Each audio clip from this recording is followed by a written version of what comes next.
Guys കാച്ചിക്കൂടൻ pregnant ആയിരിക്കുന്ന സമയത്ത് കൊറോണയായിരുന്നു guys. Corona ഉള്ള സമയത്ത് നമ്മൾ പുറത്തേക്ക് പോയിട്ടില്ല, വീട്ടിലിരുന്ന് ഫുൾ ടൈം വർക്കൊക്കെ ആയിരുന്നു, വർക്ക് ഫ്രം ഹോമൊക്കെ ആയിരുന്നു ചെയ്തിട്ടുണ്ടെങ്കിൽ. അന്നേരം ഞാൻ യൂട്യൂബ് ചാനലേ തുടങ്ങിയിട്ടില്ല കേട്ടോ. അപ്പോൾ ഇപ്പം ഞാൻ ഫ്രീ ആണ് ഗൈസ്. അപ്പോൾ ഞാൻ വിചാരിച്ചു നമ്മളൊന്ന് പുറത്തൊക്കെ പോകാമെന്ന് വിചാരിച്ചിട്ടോ. ഇടയ്ക്കിടയ്ക്ക് എനിക്ക് നല്ല മൂഡ് ഉണ്ടാവുള്ളൂ, അല്ലാത്ത ദിവസമൊക്കെ ഞാൻ വീട്ടിൽ തന്നെ ഇരിപ്പായിരിക്കും കേട്ടോ. പിന്നെ ഈ ഡ്രസ്സ് ഉണ്ടല്ലോ, നല്ല അടിപൊളി ഡ്രസ്സാണ് കേട്ടോ. വയറ് വീർക്കും ഇടാനെന്ന് ഓർത്തിട്ട് ഞാൻ എക്സൽ സൈസ് മേടിച്ചാൽ കേട്ടോ. ഞാൻ അണച്ച് ഗൈസ് 2 പ്രാവശ്യം ആ പാൻറ്റും ഉടുപ്പൊന്ന് അങ്ങോട്ട് ഇങ്ങോട്ട് കാണിച്ചപ്പോഴേക്കും ഞാൻ അണച്ചു. പിന്നെ ഉണ്ടല്ലോ എൻ്റെ മുടി ഇപ്പം നല്ലപോലെ വളരുന്നുണ്ട് കേട്ടോ. അതായത് ഞാൻ പ്രഗ്നൻ്റ് ആയിരുന്ന സമയത്ത് കാച്ചിക്കൂടെ പ്രഗ്നൻ്റ് ആയിരിക്കുന്ന സമയത്ത് എനിക്ക് നല്ലപോലെ മുടി വളർന്നതാണ് കേട്ടോ. ഈ അയൺ ഗുളികയും കാൽഷ്യത്തിൻ്റെ ഗുളികയൊക്കെ കഴിക്കുന്നതുകൊണ്ടായിരിക്കും ഉള്ളിൽ കണ്ടോ കേളിക്കേളായിട്ട് കിടക്കുന്നത്. പക്ഷേ ട്രീറ്റ്മെൻറ്റ് ചെയ്യാമോ എന്ന് വെച്ചിട്ടുണ്ടെങ്കിൽ ഇപ്പോൾ പ്രഗ്നൻ്റ് ആയിരിക്കുന്ന സമയത്ത് ട്രീറ്റ്മെൻറ്റ് ചെയ്താൽ കൊള്ളില്ല എന്നാണ് ഒരുപാട് പേര് പറയുന്നത്.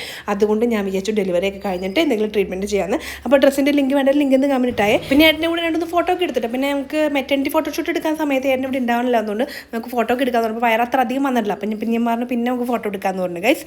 അപ്പോൾ അത്രയുള്ളൂ ഗൈസ്. ടാറ്റാ.